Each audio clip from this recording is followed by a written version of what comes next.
आंतों की जो मांसपेशियों के समन्वित संकुचन और विश्राम, संकुचन और विश्राम दोनों चीज समझिएगा, ठीक है। जो हमारी इंटेस्टाइन है उनका संकुचन और विश्राम का जो प्रोसेस होता है वो हम आंतों के मूवमेंट या आंतों की गति के नाम से जानते हैं। क्या क्या इसमें इंक्लूड रहता है? यह प्रक्रिया भोजन, पाचन रस और अपशिष्ट को पेट के माध्यम से आगे बढ़ाने, पोषक तत्वों के अवशोषण और पाचन तंत्र को सुचारू रूप से कार्य करने में मदद करती हैं।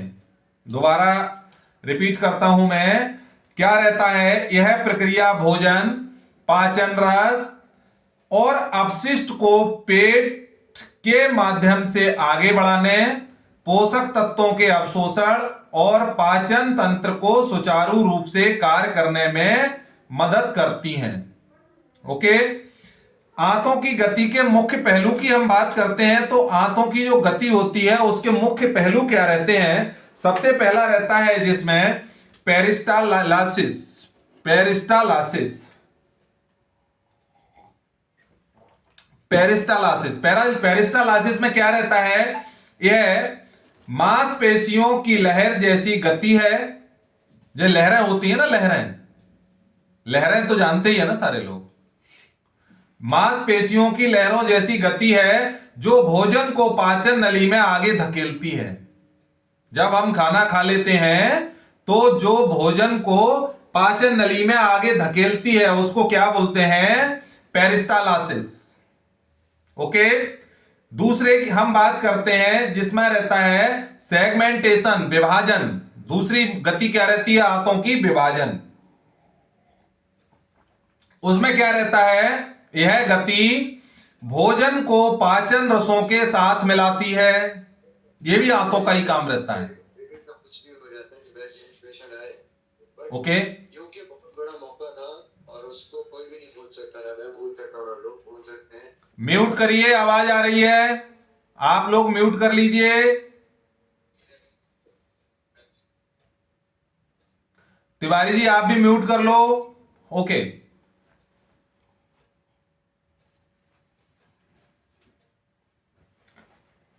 ठीक है। तो क्या बताया मैंने आपको? पेरिस्टालासिस का काम क्या रहता है कि जो हमने खाना खाया है यह मांसपेशियों की लहर जैसी गति होती है। उस खाने को यह क्या करती है? पाचन नली में आगे धकेल देती है। इसको हम कहते हैं इंटेस्टाइन का मूवमेंट, पेरिस्टालासिस। दूसरी हम बात करते हैं सेगमेंटेशन, विभाजन की। जो विभाजन रहता है वो आंतों का जो विभाजन का जो सिस्टम रहता है कैसे रहता है? यह गति भोजन को पाचन रसों के साथ मिलाती है। ओके, जो हमने खाना खाया है जो पाचन रस है उसके साथ उस खाने को मिलाती है। ओके, तीसरा रहता है नियंत्रण। यह क्या करती है? यह तंत्रिका तंत्र और आंतों की मांसपेशियों द्वारा नियंत्रित होता है। ओके, इसमें जो नियंत्रण होता है ना, इस पे कंट्रोल होता है। किसके द्वारा होता है? तंत्रिका तंत्र और आंतों की मांसपेशियों द्वारा। अब इसके हम बात करते हैं जिसको कहते हैं गतिहीनता या असामान्य गति के प्रभाव क्या रहते हैं जब हमारी बॉडी या आंतें हैं, आंतों का जो मूवमेंट डिस्टर्ब होता है। जब आंतों का मूवमेंट डिस्टर्ब होता है तो क्या परिणाम उसके निकलते हैं? उसके परिणाम क्या होते हैं? धीमी गति, जब स्लो ट्रांजिट होता है या जब आंतें हमारी स्लो ट्रांजिट करती हैं। स्लो ट्रांजिट करने से मतलब यह है यदि आंतों की गति धीमी होती है, यदि आंतों की गति धीमी होती है तो यह पुरानी कब्ज का कारण बन सकती है। जो अभी आपका टॉपिक आ रहा है कब्ज का, तो ये चीज हमारे कहने का मतलब इतना सा है कि जो इस टॉपिक पर हम जाना चाह रहे हैं उसमें कब्ज जो है, गैस जो है, उसका रीजन क्या है कि हमारे आंतों का स्लो ट्रांजिट। क्योंकि उसमें एक शब्द आएगा जिसमें एक शब्द का इस्तेमाल किया जाएगा कि आंतों का मूवमेंट जब असामान्य होता है तब कब्ज और एसिडिटी पैदा होती है। तो असामान्य का मतलब क्या है कि आंतों की जो गति है वो उसमें क्या रहता है, स्लो ट्रांजिट, धीमी गति जब होती है, यदि आंतों की गति धीमी होती है तो यह पुरानी कब्ज का कारण बन सकती है। और गति धीमी का मतलब क्या है कि जैसे हमने आपको बताया था, पेरिस्टालासिस जो है उसका काम जो होता है वो लहरों की तरह होता है, और वो क्या करता है, भोजन को किसमें आगे बढ़ाता है, पाचन नली में आगे धकेलता है। जैसे कि कटर की तरह, जैसे हमारे यहाँ कटर होता है वो उसमें बेल्ट चढ़ी होती है जो आगे उसको आगे बढ़ाती है प्रोसेस को। जैसे अब बड़ी बड़ी फैक्ट्रियों में कन्वेयर बेल्ट रहता है ना, तो ये क्या रहता है, ये पेरिस्टालासिस रहता है। तो इसी तरीके से आंतों की गति जब धीमी होती है, स्लो ट्रांजिट होता है, तो स्लो ट्रांजिट में क्या रहता है, पुरानी कब्ज का कारण बन जाता है स्लो ट्रांजिट। दूसरा रहता है तेज गति। जब इसकी गति तेज होती है तो जिसको हम बोलते हैं डायरहाई, ठीक है, तेज गति। तेज गति में क्या रहता है, संक्रमण या सूजन के कारण गति बहुत तेज हो सकती है। जब आंतों में इंफेक्शन होता है, आंतों में जब इंफेक्शन होता है या आंतों में सूजन आती है तो इसकी जो गति होती है वो तेज हो जाती है।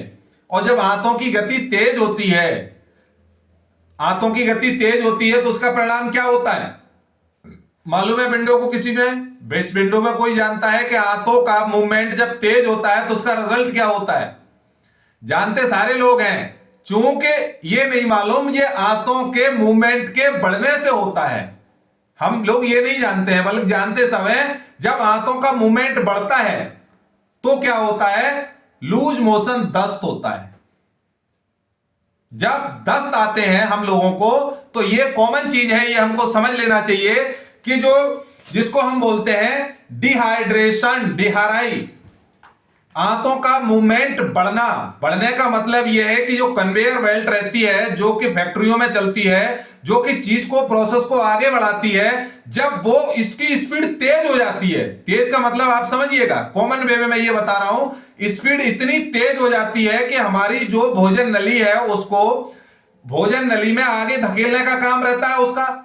अब जब वहां से वो चीज प्रोसेस नहीं हुआ, मशीन ने उसको प्रोसेस नहीं किया, कन्वेयर बेल्ट ने उसको और आगे तुरंत ले जाके और वहां डाल दिया, तो क्या होता है, हमारे आंतों की जो स्पीड है वो आंतें जब तेजी से काम करने लगती हैं तो लूज मोशन लग जाता है, जिसको डिहाराई बोलते हैं।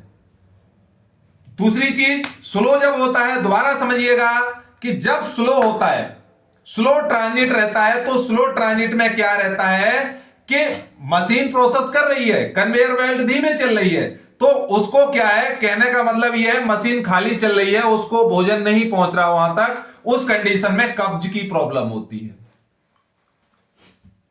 क्लियर, कोई डाउट?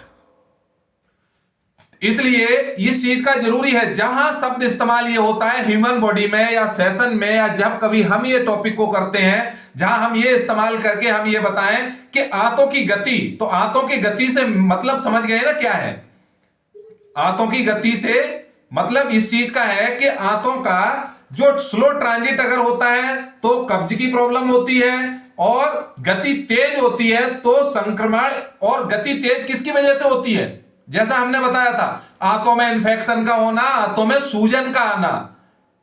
यही कारण रहता है कि जब हमको लूज मोशन लगता है, बहुत इंपॉर्टेंट टॉपिक है, इसको स्किप नहीं करना। जो लोग आज स्किप कर दिए या आज ज्वाइन नहीं किए वो डाइजेशन कभी नहीं समझ सकते, ये गारंटी है, क्योंकि इतना ओपन आपको कोई नहीं समझा सकता।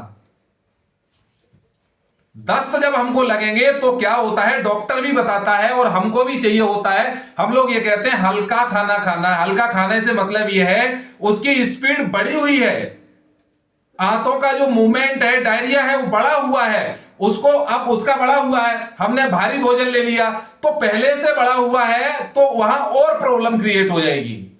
तो हम जब उसकी स्पीड को स्लो करने के लिए क्या करते हैं, दवा भी लेते हैं और उसके साथ बहुत हल्का खाना लेते हैं। ओके, डॉक्टर उस समय में क्या बताते हैं कि लिक्विड लीजिए, लिक्विड। लिक्विड से मतलब यह है कि इंटेस्टाइन का जो स्पीड तेजी से चल रही है, लीवर के माध्यम से उसको कंट्रोल में किया जा सके।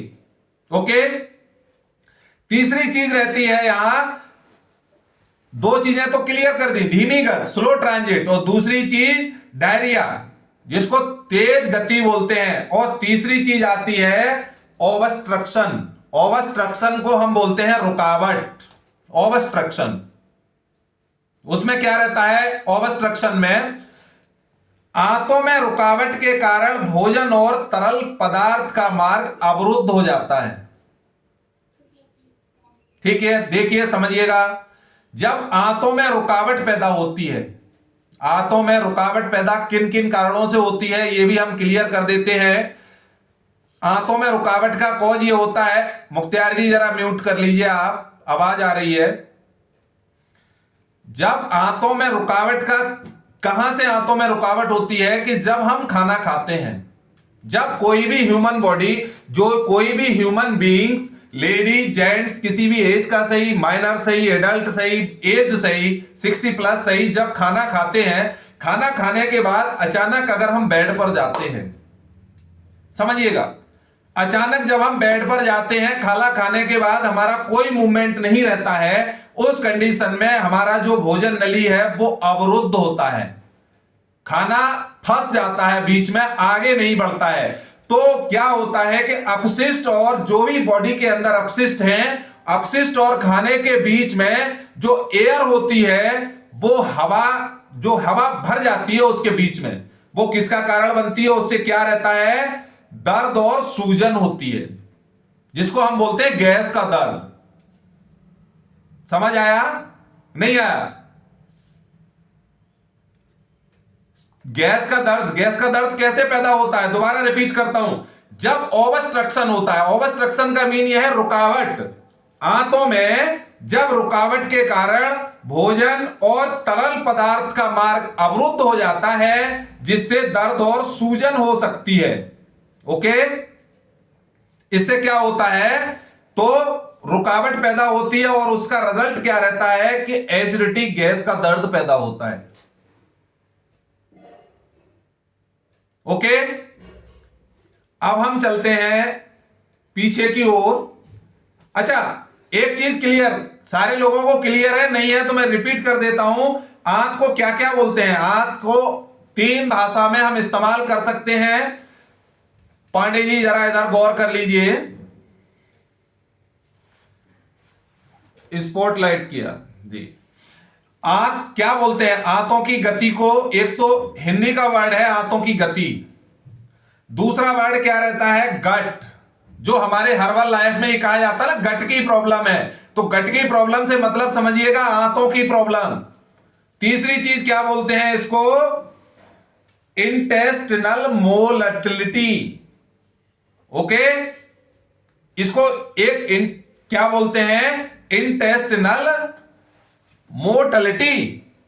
इसको 3 चीजों में हम इस्तेमाल कर सकते हैं। अब हम बात करते हैं, जो हमारा मेन टॉपिक था, हम उस पर आ जाते हैं। ये चीज तो उसको बताने के लिए कि क्या करना था, वो चीज हमने आपको क्लियर की। अब हम आते हैं मेन टॉपिक की तरफ, जो हमारा मेन टॉपिक है, जिस पर कि हमको आज हमारा सेशन हमको करना था। देखिए,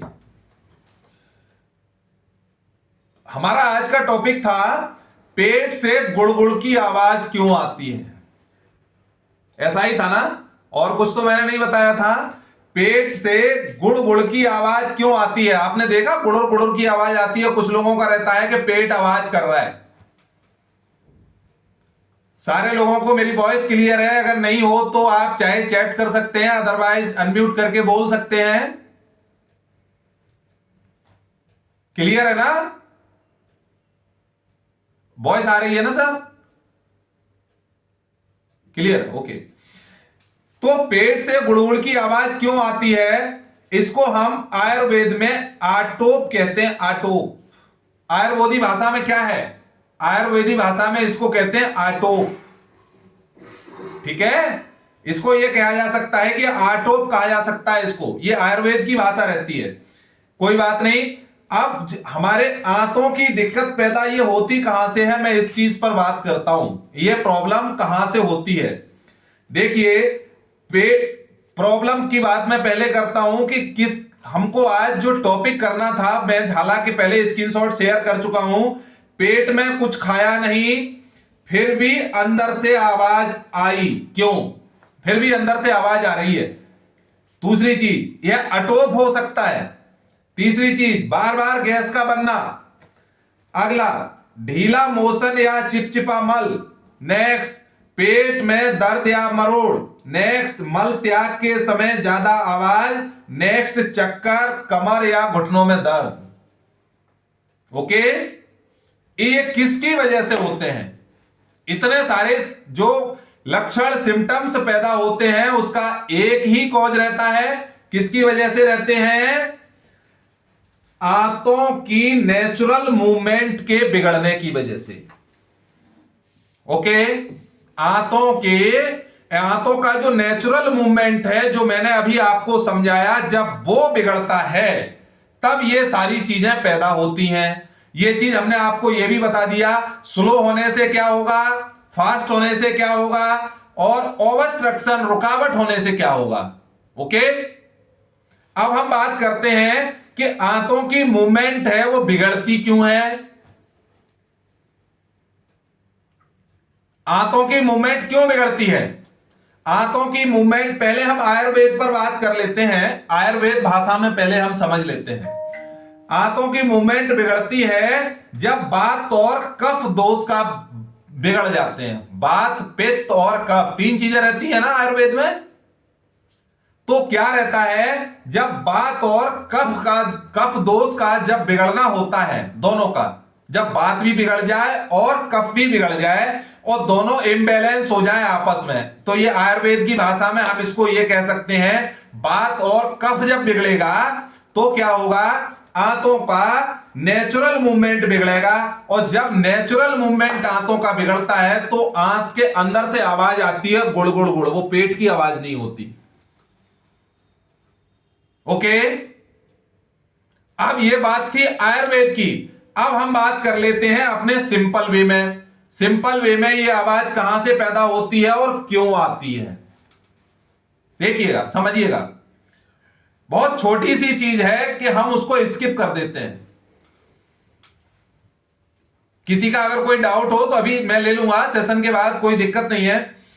होता क्या है कि एक्सट्रीम खान पान की वजह से हमारे आंतों का मूवमेंट बिगड़ जाता है। एक्सट्रीम खान पान की वजह से। सारे लोग जानते हैं एक्सट्रीम खान पान क्या होता है? नहीं जानते? नहीं जानते। इसमें विंडो में बाकी लोग जानते हैं एक्सट्रीम खान पान क्या होता है? नहीं जानते? नहीं सर। ओके, एक्सट्रीम खान पान का मतलब यह रहता है कि दोनों एक दूसरे की एंटी चीजें जब हम खाते हैं, जैसे बहुत मीठे के साथ बहुत तीखा खाना। बहुत कॉमन चीज बता रहा हूं, आज का ओपन मैंने इसीलिए किया था। बहुत मीठे के साथ बहुत तीखा खाना। अगर हमको मीठा खाना है तो तीखे के साथ नहीं खाना है, ध्यान रखिएगा। अगर हमको तीखा खाना है तो मीठे के साथ नहीं खाना है। जब हम क्या करते हैं, एक्सट्रीम खानपान, बहुत मीठा और बहुत तीखा एक साथ खाते हैं तो आंतों की गति बिगड़ती है। ध्यान करिएगा, ये नोट करना चाहे नोट कर लो। बहुत, अगर किसी का आंतों का मूवमेंट या गट सही करना है तो ध्यान रखिएगा, अपना गट अगर सही करना है, सामने वाले का गट सही करना है तो क्या करना है, बहुत मीठा और बहुत तीखा एक साथ नहीं खाना है। यह पैदा कहां से होता है, इसका मेन जो लक्षण है वो क्या है, जब बहुत तीखा और बहुत मीठा हम एक साथ खाएंगे तो आंतों की जो गति है वो बिगड़ेगी। तो आंतों की गति बिगड़ती कैसे है ये चीज तो मैं क्लियर कर चुका हूं।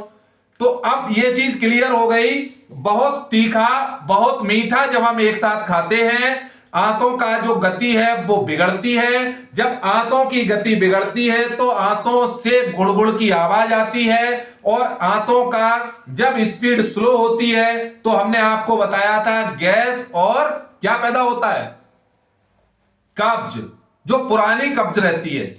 जब स्लो होती है तो लूज मोशन रहता है, ठीक है।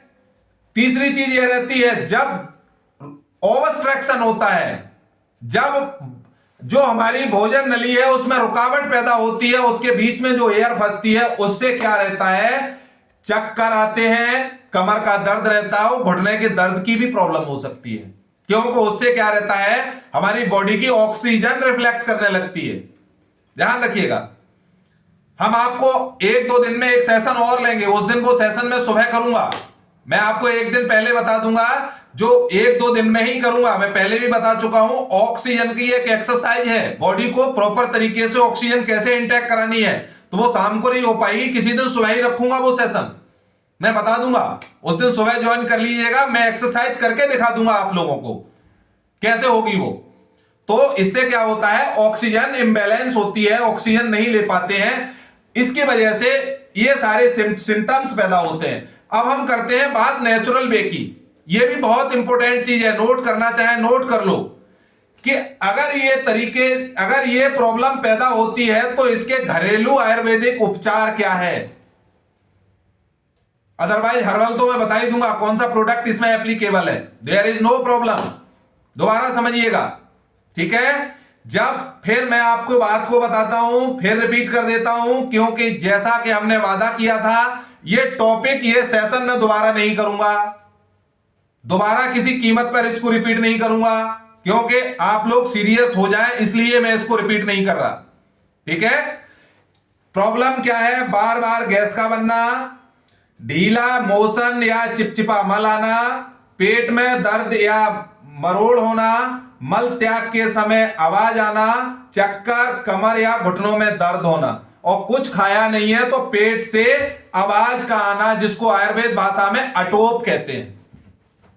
किसकी वजह से पैदा होते हैं, फिर रिपीट किया, जब बात और कफ दोनों बिगड़ते हैं, जब बात और कफ बिगड़ते हैं दोनों, उससे क्या रहता है, हमारे आंतों की नेचुरल मूवमेंट बिगड़ती है, तब ये चीज पैदा होती है। और हमने आपको बता दिया उसका प्रॉपर तरीका।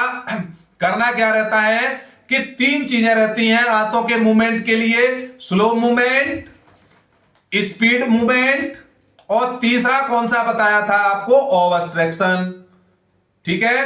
अब बात करते हैं कि ये पैदा कैसे होता है। इसलिए होता है एक्सट्रीम खान पान की वजह से।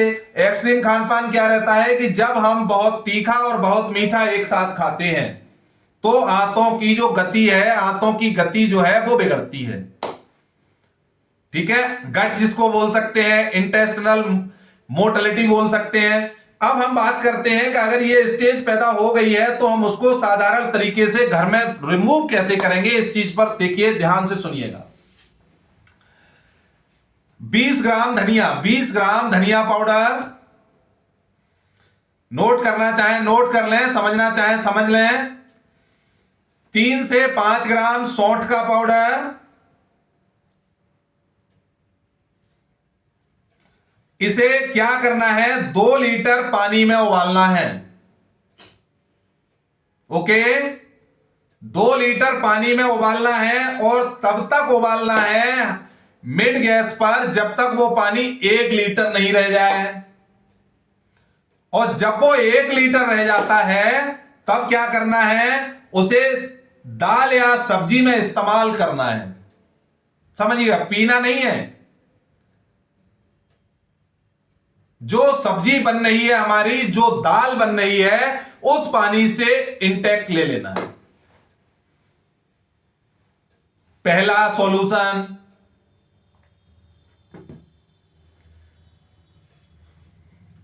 दूसरा, क्लियर होगा, दोबारा रिपीट करूं, दोबारा रिपीट करता हूं। 2 लीटर पानी में 3 से 5 ग्राम सौंठ पाउडर, 20 ग्राम धनिया मिलाना है, उबालना है, और तब तक उबालना है जब तक वो 1 लीटर नहीं रह जाए। जब वो 1 लीटर रह जाए तो उसको सब्जी या दाल में इस्तेमाल कर लेना है। पहला तरीका, पहला खाना, जो सब्जी और दाल बनेगी उसकी स्थिति हमने आपको बता दी, वो इंटेस्टाइन को मूवमेंट को बैलेंस्ड करेगी, पहली बात। दूसरी बात पर हम आते हैं। दूसरी बात, ये दोपहर में ही करना है जो मैं बता रहा हूं। दूसरा पॉइंट, जिसको कि मैं बोलता हूं छाछ, जो हमने उस दिन बताया था हमारे पांडे जी को, उससे और तबीयत इनका बिगड़ गया है या जो भी चैलेंज रहा। छाछ कैसे इस्तेमाल करना है, छाछ ताजी होना चाहिए। छाछ को हम देहाती भाषा में मट्ठा भी कहते हैं, मट्ठा। मोस्टली सारे लोगों के यहां होता होगा, जो शहरी लोग हैं उनको छोड़ के, या हो सकता है उनके यहां भी होता हो, कोई नहीं, लेकिन मेरे यहां नहीं होता, कोई बात नहीं। छाछ को कैसे लेना है? छाछ में धनिया मिलाना है, ठीक है, धनिया पाउडर, और उसका 1/4 मात्रा सौंठ का मिलाना है। धनिया जितना मिलाया उसका 1/4, 1/4। ध्यान रहे, अगर हमने धनिया उसमें 10 ग्राम मिलाया है तो हमको उसमें सौंठ पाउडर कितना मिलाना है? 2.5 ग्राम। मिलाने के बाद उस छाछ को भोजन के साथ इस्तेमाल कर लेना है। जब हम उसको भोजन के साथ इस्तेमाल कर लेंगे तो दूसरा तरीका हो गया आंत को बैलेंस करने का।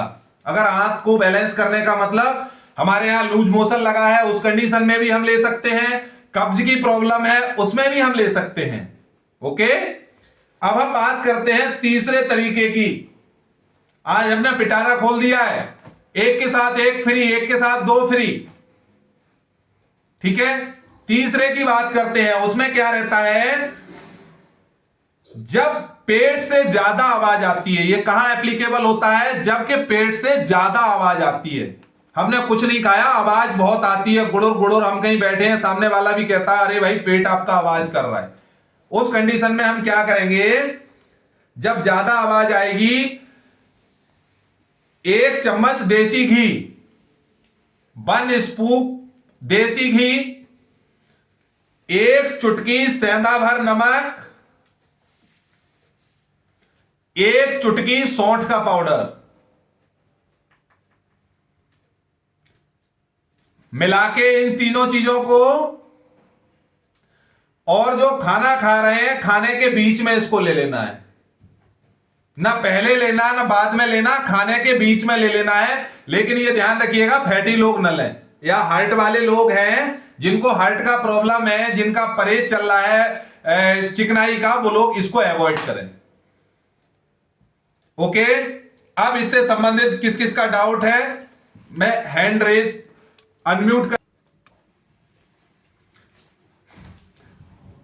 म्यूट कर लेना। दोबारा मैं इस टॉपिक को दोबारा रिपीट कर दे रहा हूं, क्योंकि इसको दोबारा नहीं करूंगा मैं, इस सेशन को दोबारा अभी नहीं, दोबारा कभी नहीं करूंगा। जो एक बार कर दूंगा सेशन, दोबारा नंबर नहीं आएगा उसका। आंतों की गति और कार्य के प्रमुख बिंदु क्या हैं? आंतों की गति और कार्य के प्रमुख बिंदु, सबसे पहला है पेरिस्टालासिस। पेरिस्टालासिस में क्या रहता है? यह मांसपेशियों की एक लहरदार हरकत है। यह मांसपेशियों की एक लहरदार हरकत है जो भोजन को पाचन नली के माध्यम से आगे बढ़ाती है। जैसा हमने बताया था, जो भी फैक्ट्रीज रहती है, गन्ना की फैक्ट्री है, कोयले की फैक्ट्री है, वह कन्वेयर बेल्ट रहती है। हमारे यहां हम ये कह सकते हैं जो चकोरी रहती है, चकोरी कटते हुए आप सारे लोगों ने देखी होगी। चकोरी कन्वेयर बेल्ट के थ्रू आगे तक जाती है, लेकिन यहां उस बेल्ट की जगह हमारे हाथ में क्या लगा होता है? एक लहरदार, लहरें बनी हुई होती हैं मांसपेशियों की, जो भोजन को भोजन नली के माध्यम से आगे बढ़ाती हैं। उसको क्या बोलते हैं? पेरिस्टालासिस। ये गति है, आंतों की गति। दूसरा रहता है मिक्सिंग, मिश्रण। जब आगे भोजन बढ़ जाता है तो दूसरी गति क्या रहती है? मिश्रण, मिक्सिंग होती है हमारे गट में। कैसे होती है? आंतें भोजन को पाचन एंजाइमों के साथ मिलाती हैं। मिक्सिंग होता है, मिक्सिंग। आंतें क्या करती हैं? जो हमारे भोजन एंजाइम हैं उनके साथ खाने को मिलाती हैं, जिससे पोषक तत्वों का बेहतर अवशोषण बॉडी में होता है। जो पोषक तत्व हैं वो बेहतर तरीके से बॉडी इंटेक कर सकती है, उसको बोलते हैं। दूसरी गति क्या रहती है? मिक्सिंग, मिश्रण। नेक्स्ट रहता है अवशोषण और अपशिष्ट। तीसरा नंबर, अवशोषण और अपशिष्ट। इसमें क्या रहता है? छोटी आंत मुख्य रूप से पोषक तत्वों को अवशोषित करती है। ध्यान रखिए, यह स्मॉल इंटेस्टाइन का काम रहता है। छोटी आंत मुख्य रूप से पोषक तत्वों को अवशोषित करती है, जबकि बड़ी आंत अपशिष्ट को आगे बढ़ाकर बाहर निकालती है। ये दोनों चीज मैंने यहां क्लियर कर दी। बड़ी आंत का काम है अपशिष्ट को आगे बढ़ाकर बाहर निकालना, और छोटी आंत का काम है उसमें से पोषक तत्वों को एब्जॉर्ब कर लेना। ओके। तीसरी चीज, जब ये स्लो ट्रांजिट होता है, धीमी गति होती है इसकी, आंतों की मांसपेशियों की गति धीमी होने पर गंभीर कब्ज हो सकती है। गंभीर स्लो ट्रांजिट,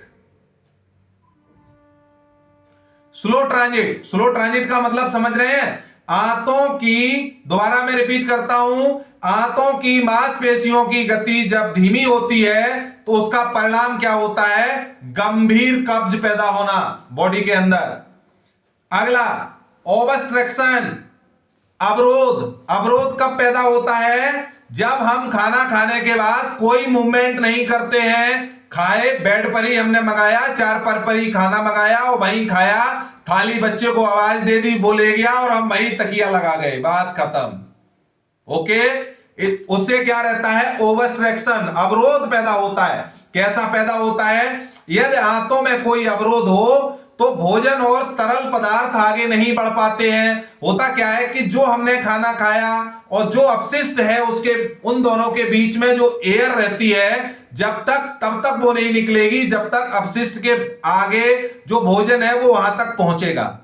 अगर नहीं पहुंचेगा तो उन दोनों के बीच में जब केमिकल रिएक्शन होगा तो वहां से गैस पैदा होगी, जिससे हमारे कमर दर्द, चिंता, एसिडिटी, पेट में दर्द, सीने में दर्द, ये सारी चीजें पैदा होगी। और इतना ही नहीं, इससे दर्द और सूजन हो सकती है, इन्फ्लेमेशन भी बॉडी में आती है। तो ये ध्यान रखिएगा, ऐसा नहीं है, इन्फ्लेमेशन के पीछे गट का भी बहुत रोल रहता है। इन्फ्लेमेशन इसीलिए कहते हैं कि इन्फ्लेमेशन, सूजन को सही करने के लिए हमको गट सही करना पड़ता है। ठीक है, अब आंतों के स्वास्थ्य पर किन किन चीजों का प्रभाव पड़ता है, हम उस पर भी चर्चा कर लेते हैं। देखिए, तनाव, तनाव, गट कैसे काम करता है आंतों पर, तनाव कैसे काम करता है? मानसिक तनाव, चिंता और दीर्घकालिक दबाव आंतों की गति को असंतुलित कर सकते हैं।